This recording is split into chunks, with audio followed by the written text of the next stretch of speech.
Jewish Education in Media is pleased to present L'Chaim, a program that highlights the people, issues, and events of importance to the Jewish community. Now here is your host, Rabbi Mark Golub.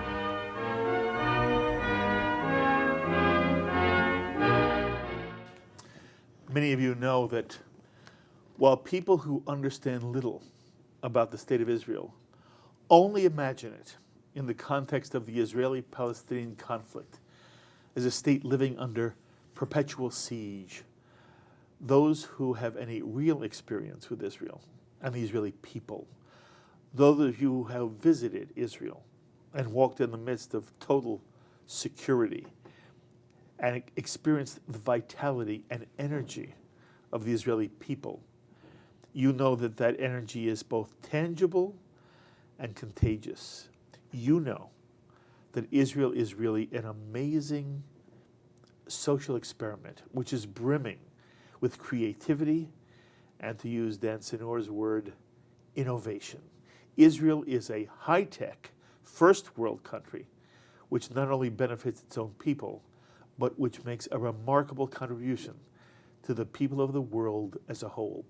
And if you want to get a thumbnail sketch of what Israeli innovation, technology, Israeli inventiveness is all about, then I recommend to you, you pick up this slim, very easy to read new book entitled, wonderfully, Tiny Dynamo, subtitled, How One of the World's Smallest Countries is Producing Some of Our Most Important Inventions.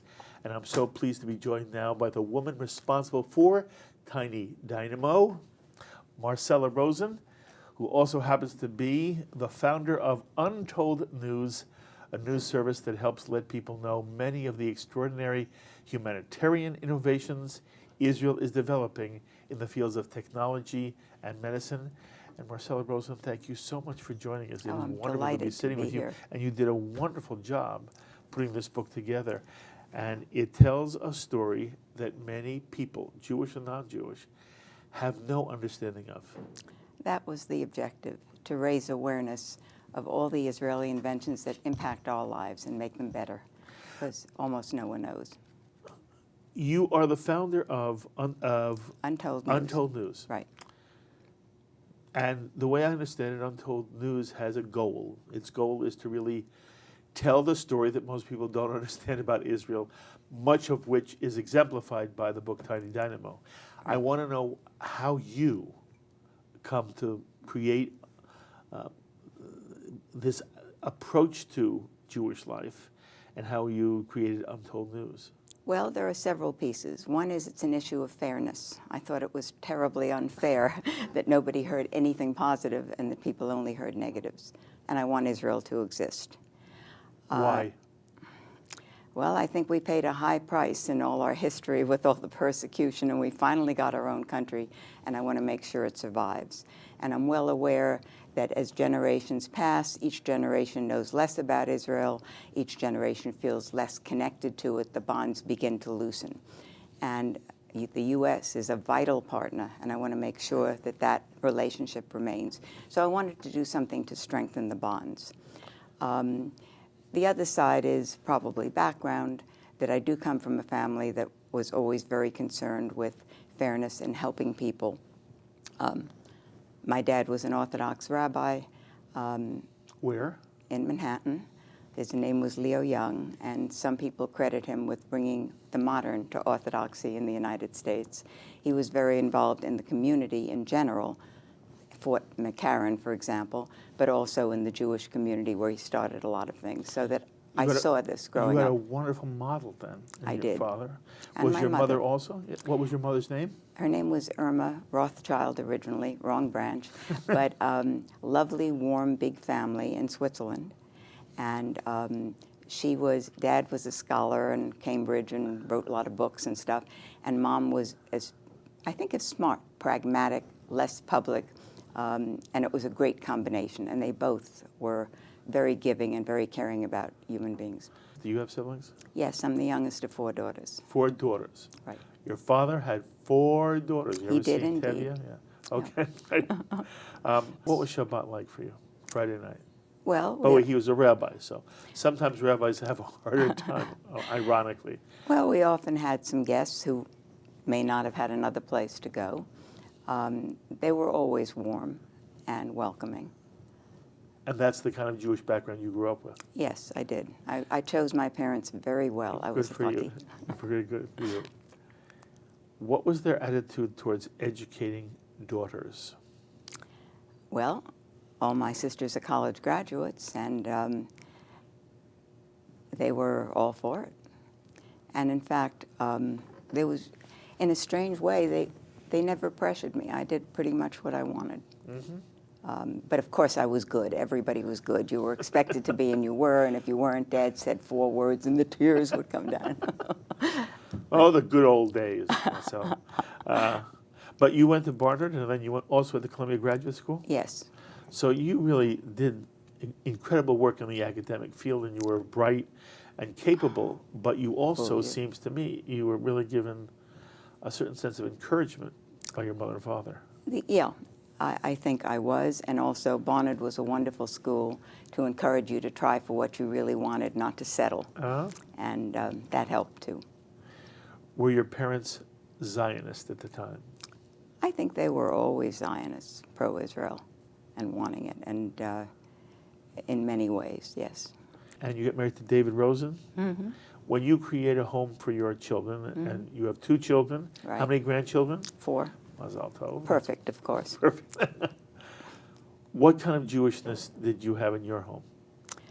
Well, we were Orthodox initially, and our children went to Ramaz, and we belonged to a synagogue. So it was a traditional home. Okay.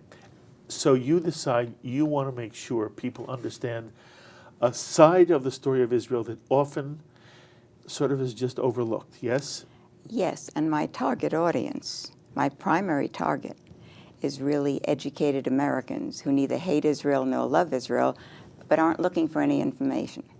My secondary target, of course, old media director, is anyone pro-Israel for whom we can provide ammunition to strengthen their bonds. I love the way you say it. Thank you. I think that's exactly right.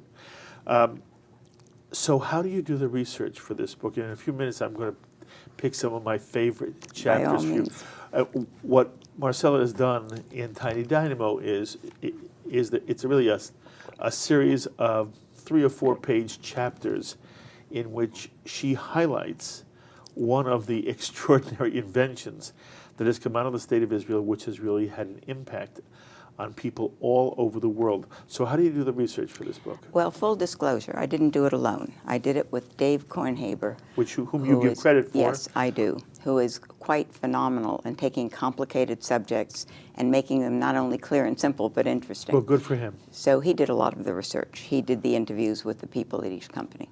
And then the 2 of you decided which ones to include and how We to describe talked it. about the kinds we wanted and what we wanted, Okay. yes.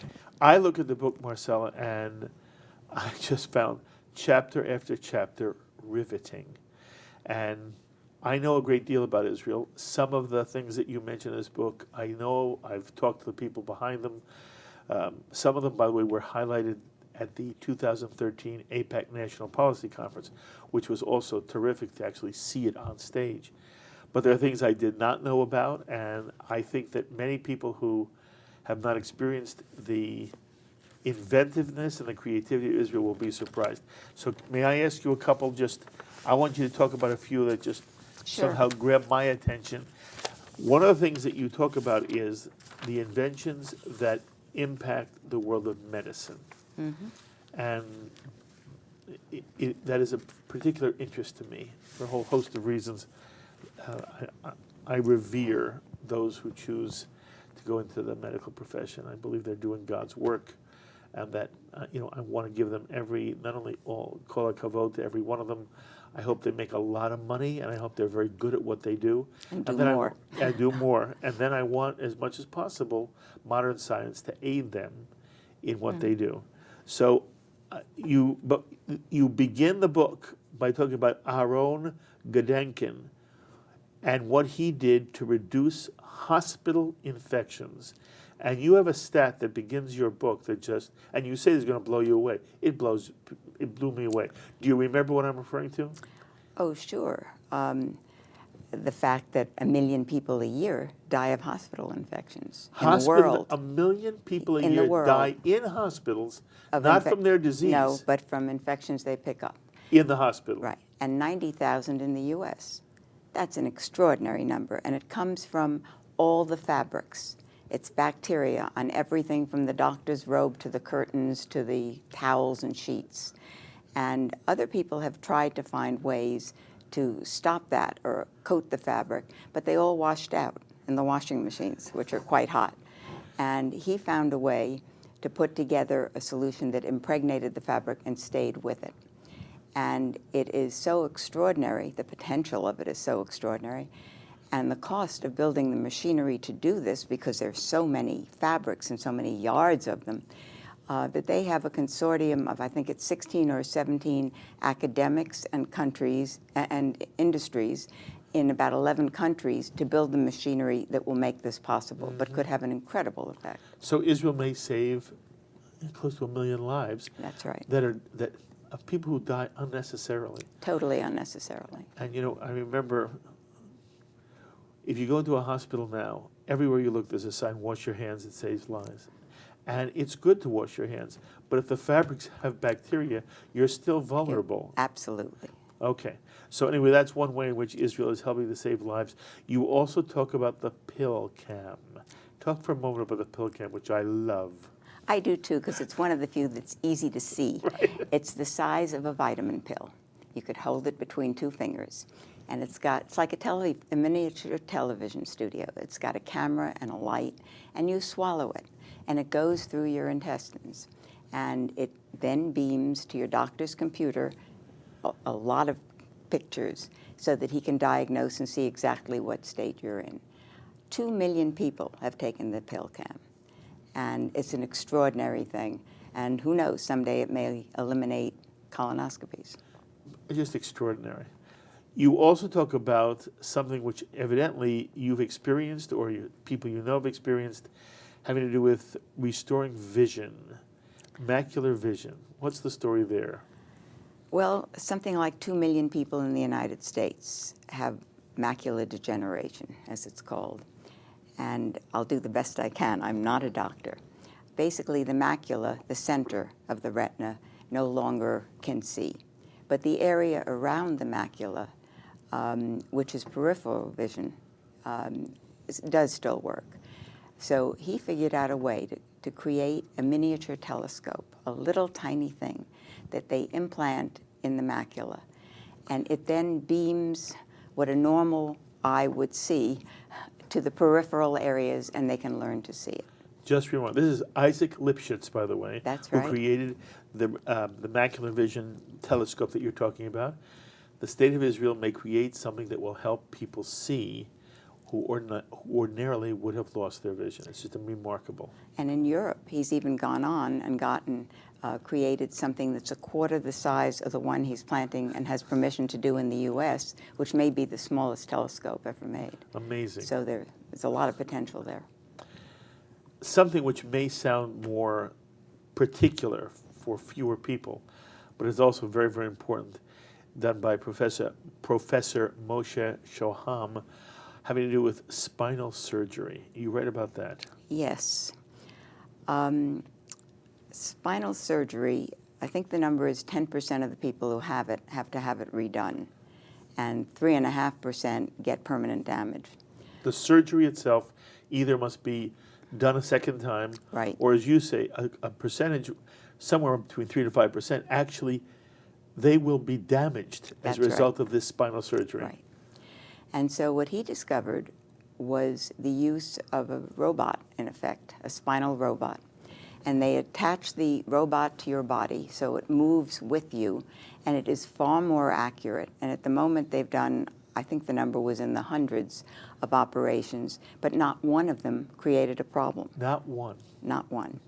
And when you think of the potential that has to fix people who have major problems and not to create more damage. Yes. Anybody who has to have spinal surgery, this is an enormous boon to them. Good for Israel there, and Moshe Shoham. One more in the medical area I want you to talk about, and this one, as opposed to spinal surgery, which most people fortunately don't have to have, this is something that is very, very common, sleep apnea. And Dr. Dov Rubin did some remarkable work there. Tell us about the sleep apnea contribution from the state of Israel. Well, I think 30% of the people have sleep apnea. And that means that they don't sleep steadily, and they sometimes stop breathing while they're sleeping, and so on. And it basically wakes them up, but they could die from it, and their heart could stop. But assuming it's not that serious, the real problem that your book chronicles is it prevents somebody from going into a deep sleep, and therefore they never really sleep the way a human being ought to, and they always are tired, as well as having other kind of problems as well. So sleep apnea, what has Dr. Rubin done? He's created a watch pat, it's called, which monitors your sleep and keeps a record of how often you breathe, you stop breathing, and everything you do. And if you think for a minute about what that is and the effect it could have, think of all the 3 or 4 million truck drivers, think of all the pilots, think of all the people who have this and go on functioning in a way that could kill us. Yes. It's really pretty scary. The other thing your book points out is that at the moment, if somebody thinks they may have sleep apnea, to be diagnosed, they must check into a hospital, sleep in a strange bed with wires hooked up all over their body. And sometimes it's very hard to go into that kind of setting and really replicate the kind of sleep you do or do not have in your own bed. Absolutely. And the nice thing about Dr. Rubin's invention is this is attached to you, as you say, you put it on like a watch, and you ultimately stay in your own bed at night, it records all the information that doctors need. And for anybody who has been thinking, gee, I'd love to find out if I have sleep apnea and how bad it is, but I'm not about to go to a hospital for a night, this is freeing for them and also enables them to be diagnosed properly. And makes them consider doing it. Yes. It's too hard the other way. Exactly right. One was shown to those who came to the APAC 2013 National Policy Conference done by Amnon Shashua, having to do with driving and an eye that somehow... I saw this, I want you to, Marcella, I saw this demonstrated. It was almost like science fiction. Describe it. Well, there's a camera on the back of the car. And what it enables the car to stay within the lane. The camera can read the street signs, if there's a pedestrian coming, if there's a bike coming, and adjust the car to avoid it. And when you think there are 43,000 accidents, people killed in car accidents a year, imagine how that could be cut down if you had some of this. And it's only at the moment being created and invented in Israel. You said on the back of the car. I think it goes on the front of the car. You could be right. Yeah. In any case, it keeps a car in its lane. Right. And if something comes in front of the car, it warns you. It warns you if you drift out of the lane. It is remarkable. And I'm sure at one point, this Israeli invention is going to be just standard on every car people buy. I think so. As I remember, 500,000 of them have been sold already. But there's a long way to go. Yes. So any of us who have ever traveled on a plane, we go to the airport. It's one of my favorites. And I heard we had Daniel Pipes on, and Daniel Pipes said, when you go through airport security, it's all theater. Nothing there is really, but they'll make us take our belts off and our shoes off. But lo and behold, the Israeli system has a totally different way of looking at security. And you talk about an invention by Ehud Givon, who has created a new form of airport security. Talk about that for a moment. It is totally new, and it's quite different. And it's airport security using psychology. They can tell what your intentions are. I know that sounds crazy. It does sound crazy. But they really can. But I'll tell you how they can. They flash words and pictures on as you're checking in your normal airport check-in. If you know that you're about to plant a bomb somewhere, even if your face doesn't show it, you're going to react. And they can tell that you're reacting by monitoring your body systems. And so they can tell your heartbeat, your galvanic skin response, and they can tell if something has been started Triggered. by your intentions.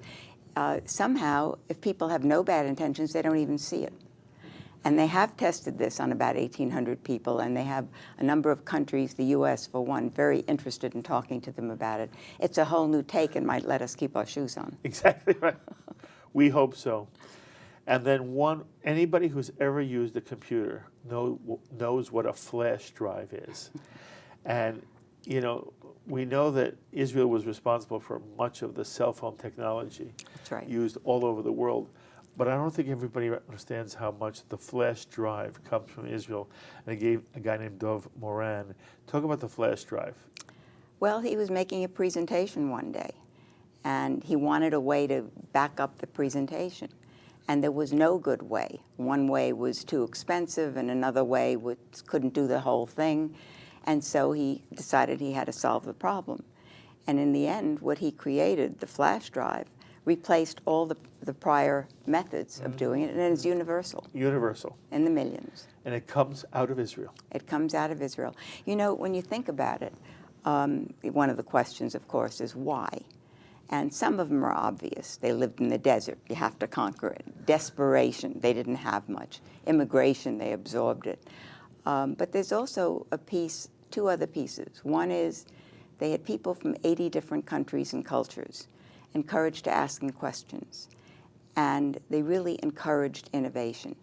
And if you're willing to talk about it and discuss it and say there's a problem here and there's a problem there, and be open to innovation, which most countries, people, businesses are not, there's a chance you could solve it. And I think it's remarkable. I think you say it beautifully, and it is about a mentality. The Israeli mentality is a Jewish mentality. One of the things we'll always do is learn as much as we can about this world.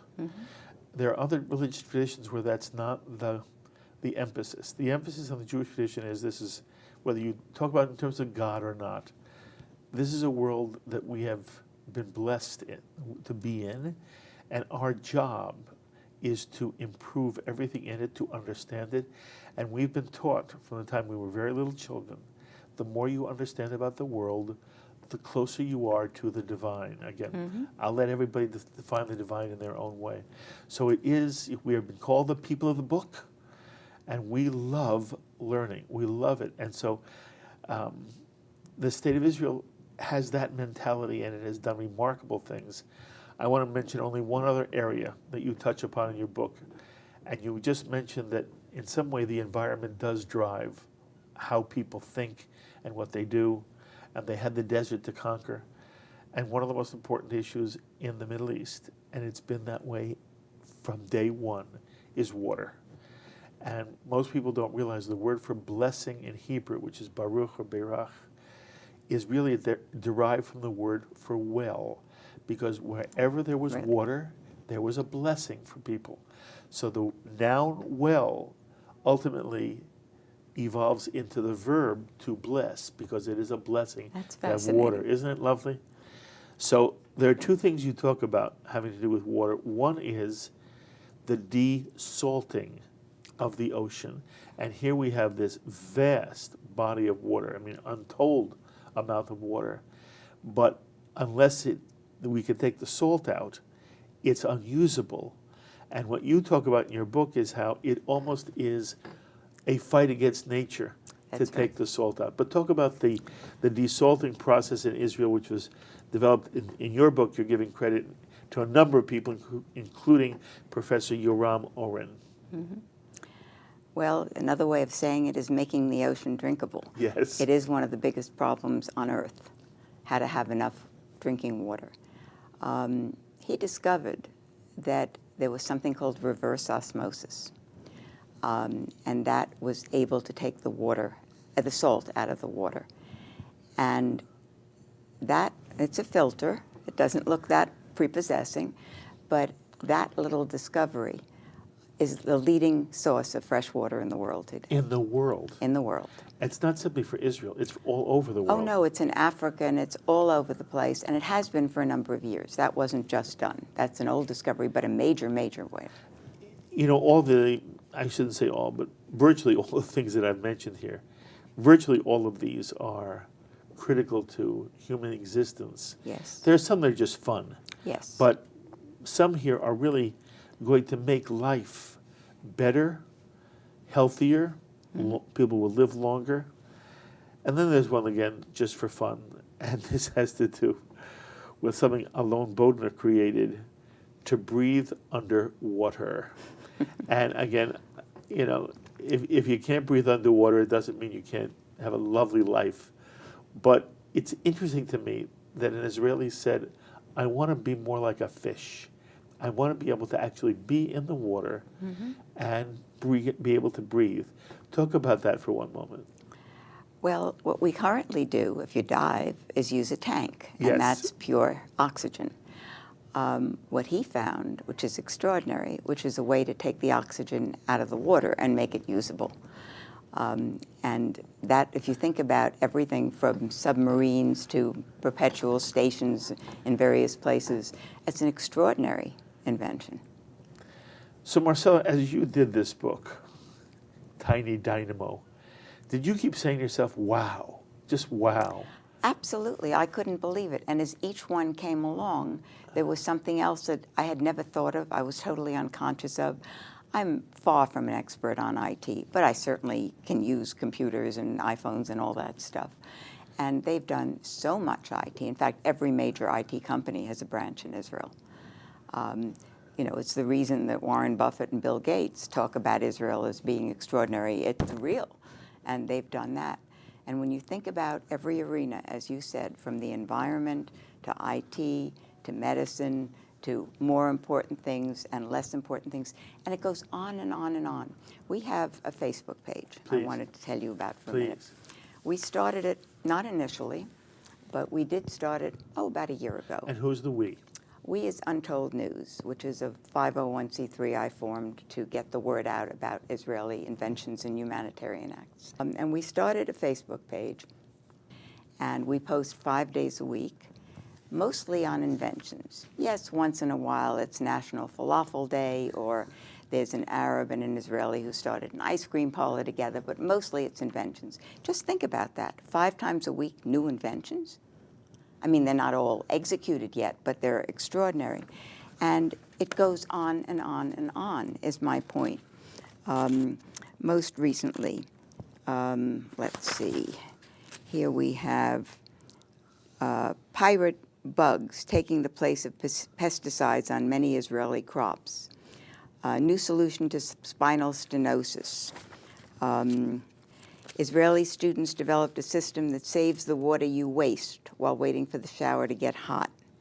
Israel helps India rehabilitate the dying Noyal River using nanofiltration. It just goes on and on. It's amazing the source, that it just goes on and on. And we're eager to get it out there. And just take a moment as we wrap up, because we did spend all of our attention on the inventions. But you do write about the humanitarian side of Israel as well, correct? Well, we do it in videos. There are 13 two-minute videos on our website and occasionally on our Facebook page that talk about everything from an Arab father talking about his baby with a hole in its heart, and you learn later it was saved in an Israeli hospital. A doctor about treating the terrorists in Israeli hospitals, which they do. The Haiti crisis team, and most recently, a group called IsRaid that came over from Israel, citizens, not government, who came to help at Breezy Point after Hurricane Sandy. And so that goes on consistently too. And I have a list I'm dying to show you. It's a list of all the countries Israel has extended humanitarian aid to. Nobody has ever heard of any of this. I think it's 55. It looks like it's just endless. Marcella, why do you think it is that Israel only gets such negative press in this country, and the kind of stories you're sharing with us now are known by so few people? I think it's a combination of factors. One is that Israel's enemies have spent a considerable amount of money, both funding Middle Eastern professors in Middle Eastern departments who are very strongly anti-Israel and will not accept questions or disagreement. They also fund the student organizations on campus, the Muslim Student Association, Students for Justice. In a small town in Florida called Sarasota that I was in once, there was a group called, the Children's Benevolent Fund or something. And what was their story? That the Israelis sprayed a Palestinian village with DDT. Why? We knew they have a lot of children. We wanted them all born deformed. I mean, not a grain of truth. And in fact, recently there's an article about a baby that was killed by a rocket. And for a long time, here it is, a BBC reporter said that the baby was killed by an Israeli rocket. Lo and behold, the UN investigated, hardly Israel's best friend, and they decided that it was a Palestinian rocket gone astray. That's like the old Janine story. So they're very good at propaganda, and they devote a lot of resources to it. Mm-hmm. So that's what you hear, a lot of the negatives, and many of them are lies. The other side, I don't think that has been the prime focus for Israel. They had a lot of other things to do. And so it's a shame. But I think one of the best and most successful PR campaigns I've ever seen is the one that has been run against Israel. Mm-hmm. I can give you other examples of communication working, but that one. All of us understand it. And look, in a small way, that's one of the things Shalom TV is trying to do. And we have now an opportunity on American television to have somebody like you come on and just discuss the side of Israel no one knows and to really address the lies that are being told about the state of Israel. Which is vital and wonderful. And I just wanted to say one other thing about the book. If anyone is interested in bulk sales, giving them out to a big group of members, they should contact us directly. That is wonderful. By the way, you were the founder of Campus Tolerance Foundation. And that tried to really combat the extent to which there was on campus anti-Israel activity and anti-Israel propaganda, correct? Yes. And how did you come to do that? I was on the board of New York Hillels, about 15 schools. And I was at a conference at Mosheva, a camp not so far away. And there was a communication session, and the students were saying, what do we do with all these anti-Israel rallies? And most of them aren't even talking about anything remotely true. And I found myself saying, short-term, quote the New York Times, ABC sources, everybody will buy. Long-term, we, the Jewish community, owe you some help. You shouldn't have to invent this on every campus. And then I left, and 9/11 happened a few weeks later. And I lost a few months. And then I started Campus Tolerance Foundation. And we ran an ad campaign in 20 universities. We had one stroke of luck. We ran in the college newspaper, which is one of the few media that's cheap and reaches everybody. And we ran a series of 10 ads done by the best creative team I knew. And they were very powerful. They were not signed Jewish, Israeli, anything. We wanted you to get the point before you knew who was behind it. And for example, one was a picture, one was a two-sided page, and it said the effect of Abu al-Bassad's suicide attack on his Palestinian family. $25,000 in cash, pension for life, celebrity status. The other side said the effect on his Israeli victims, 50 dead, 30 wounded, 16 seriously wounded. We had one about 9/11, where there was a candlelight vigil in Tel Aviv picture. The other side, Palestinians celebrating in Lebanon. We had a series of ads, and we ran a series of 10, and a research company gave us 2,000 free interviews. And they found that the students said it made them more pro-Israel. It was an important campaign. Of course, it's got to be repeated every 2 or 3 years because the population changes. It did one other thing. When we started, all the letters to the editor were pro-Palestinian. When we ended, it was about 50-50. Mm-hmm. And the problem is the negatives against Israel go on all the time.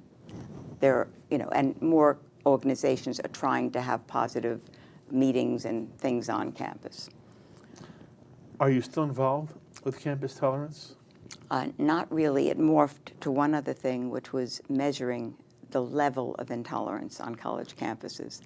And we knew an anti-Semitism rating would be of interest only to us, so we did a tolerance rating. And we recruited on Facebook. That was my first exposure. 4,000 students at 13 universities across the country, a great range from Harvard to Texas A&M and Barnard and the University of Florida. And we found that there was far more bias incidents going on than anybody knows. Mm-hmm. If there's an incident, you hear about it. You don't hear about the underlying situation. I'll give you two quick results. One is 40 to 60% of the students reported they had either personally been the victim of a bias incident or had witnessed somebody else being the victim. I expected 5 to 10%. We included African Americans, gays, Hispanics, evangelicals, women we threw in, not because they're a minority, but because I knew there were problems. And it ranged tremendously. Harvard was best on tolerance toward minorities and worst on physical aggression toward women. I don't know that that's fair, but that's what we found. And it varied by university. There were some that were worse than others, and different groups were picked on in different places. Mm-hmm. That's really the piece that's a little unresolved for me. I'd love to perpetuate it. Mm-hmm. I tried by talking to somebody high up on Facebook, give us the ads free, you have an exclusive, would have been fair. They were in the red at the time and later weren't interested. I tried US News. They said if you do 200 schools, we'll write an article in our college issue. Well, 200 schools is $1.5 million. That was a bigger deal than we were dealing with. So I haven't found a way to perpetuate the information. But if you think about it, we spend a fortune sending our kids to college and a lot of stress and angst and everything else. Wouldn't you like to know that your kid is going to be in a place that they can be comfortable? And there's no information around. Mm-hmm. So that's sort of unfinished business, and I keep hoping I'll bump into someone who is interested in helping that happen. Is that why at the moment you're not working with Campus Tolerance? It's a money issue. No, it was really because I thought the next 10 years were critical for Israel. And so you put your energies in a different way. way. And so I put my energies into it, and half of me thought I was out of my mind because it was the toughest challenge I'd tried yet. And the other half thought someone who has some notion of how to do this has to try. Israel 21C, yes. Wonderful resource for information. Israel 21C, by the way, we should make sure people understand, it almost is exactly what you're doing here. It has always tried to show the non-military side of Israel and the contribution Israel has made to culture and to science. They are a wonderful resource. They don't do a lot of outreach, though. You have to be looking for it Correct. And go there. Right. And most people aren't looking for it. I think of it as sort of Rwanda. I'm not proud of what I'm about to say. I know it was the Hutus and the Tutsis. I know 1 million people died, and it was horrendous. I sent a check. Do I keep looking for information on Rwanda? No. Nor Nigeria, nor Somalia. And to some people, Israel's in that category. And so we have to find a way to bring the information to them and intrigue them with it, because if we wait for them to find it, they ain't gonna. I want to mention, by the way, you serve on the board of directors at the 96th Street Y. You've been part of the Jewish Community Relations Council of New York. You do work with the Heschel School. Yes. And you also are involved with JASA and also healthcare chaplaincy. So you've been involved in many facets of Jewish life. And it sort of comes back to where we began. I asked you, how did you get involved just in this book? But it sounds to me like wherever it came from you, whether it was your mother and father, whether it came out of your marriage to David, what it was, you have always been very concerned with the well-being and the future survival, not only of the state of Israel, but of American Jewry. Is that fair to say about you? I think so. I think I had less time to devote to it in the early days of my career and my children. So it was more, there were a few things along the way, but it was more once I stopped working for somebody else. But yes, I've always been concerned. Okay, so supposing I showed you someone like you, you're here, and I say, I want you to look at Marcella Rosen. And it's almost unfair to you because I don't mean to embarrass you. But what I do mean to say is, in some way you represent what we would like many American Jews to be, namely involved at whatever level. And by the way, I didn't mention every single Jewish organization here, but you have gone out of your way in some to some degree, to be involved in Jewish life where you feel it makes a difference and where obviously you have an interest or a passion of your own, correct? Yes, first of all, thank you for the kind words. And secondly, I don't think we speak up enough. Yes. When something unfair, I don't mean the whole community, I Yes. mean most of us. Yes. And you can't fight everything. You've got to pick your crusades. But there are some very important issues facing us, and I wish more people would respond when somebody says something outrageous. Okay, and really that's where I was going with this. As you look at Jewish life today, American Jewish life, what concerns you most when you look at the landscape, not only of young people, but even our age? What concerns you about Jewish life today? I think in order to survive, I guess we've proven that, you have to keep adapting and finding ways to appeal to people. I think now that we're more accepted, it's easier for Jews not to cling together. And I think we have to find new ventures. For example, yes, I'm involved with the Heschel School. I find it an extraordinary institution, not because I'm involved with it, but because instead of the totally traditional day school, they have children from Orthodox to not connected. They teach respect for each other's opinion. They have not one minyan, but a classic minyan, an all-women's minyan, and 3 others, and the last one is for students who don't want to be at a minyan, and they have discussions instead. I think that's a new form. I think BJ is a new form. I think we've got to find new B'nai ways. Jeshurun. Yes. Upper West Side. Absolutely. Yeah. I think, none of them have to be for everyone, but there have to be new ways to get people involved and make them feel a community and want to be part of it. I don't think we can rest on the past. So are you saying that you are, at the moment, optimistic about the Jewish future? Well, Because you gave a number of very positive examples. I'm a born optimist. I'd like to be optimistic about it, and I guess I am, but I think there's a lot of work to be done before you can be sure of that. I am sometimes troubled that there is within the Jewish community Jews who really have a strong sense of Jewish identity, may not be involved in synagogue life, but they have a strong sense of Jewish identity, who at the moment are troubled by the state of Israel.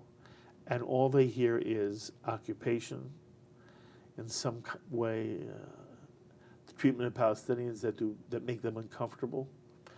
And I wonder if there is a way for us, and again, what you're doing, what we're doing here on Shalom TV is trying to simply give more information and a broader picture. And that it's personal, that it matters to you. Yes.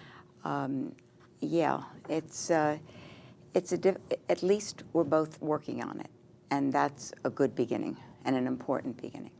I think part of it, is that people don't like to speak out. And if you don't have the facts about Israel, for example, and people come at you with accusations, it's uncomfortable, whether you're on campus or you're an adult doing well in business.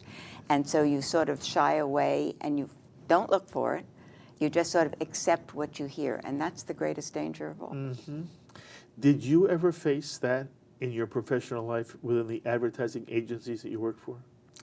An anti-Semitism? Sort of. Once.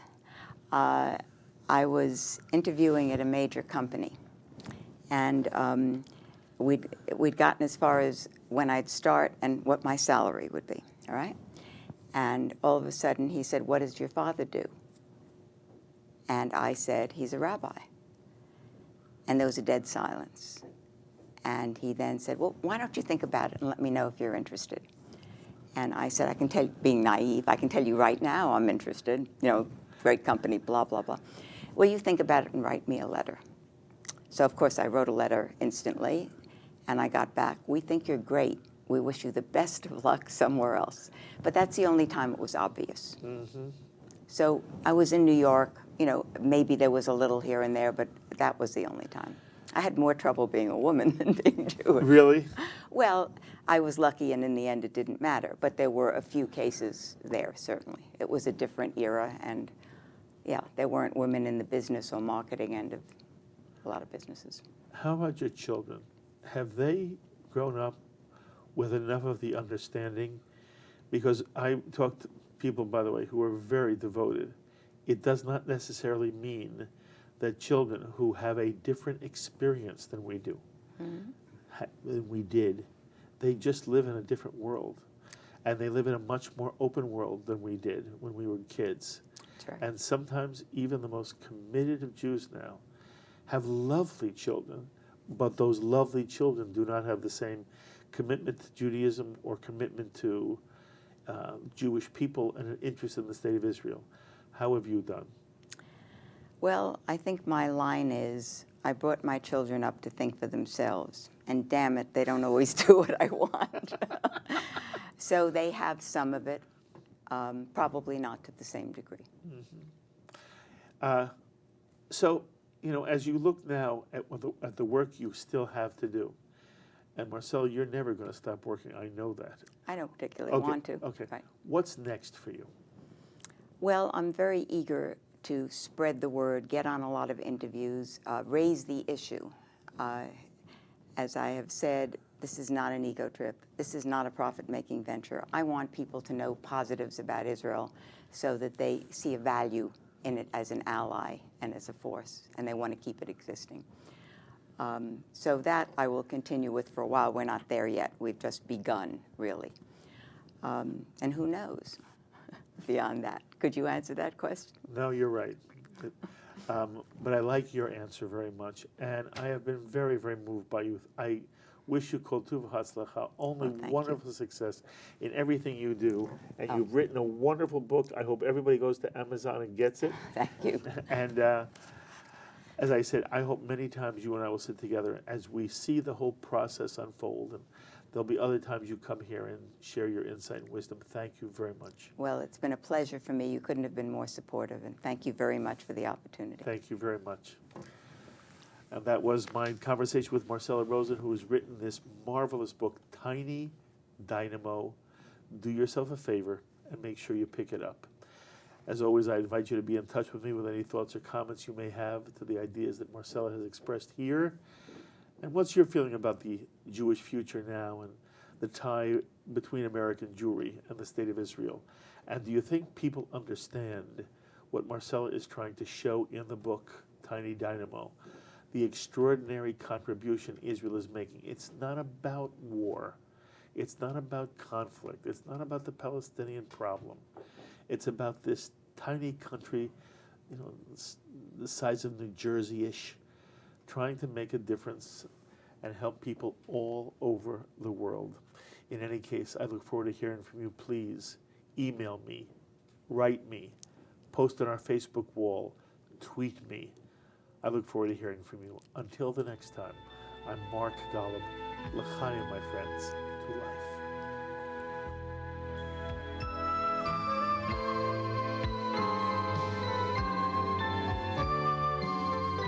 We would be pleased to send a complimentary DVD of this program to anyone who wishes to support Shalom TV with a tax-deductible gift of $36, double chai or more, to the nonprofit organization Jewish Education in Media. Simply visit the Shalom TV website homepage and click on the Donate button to make a donation by PayPal or your credit card. And please indicate the program for which you would like a DVD. Or you can send your tax-deductible check made out to GEM. To GEM, Post Office Box 180, Riverdale Station, Bronx, New York, 10471. And again, please remember to indicate which program you would like to receive on DVD with our compliments. And we thank you for your kind support. L'chaim is a presentation of Jewish Education in Media.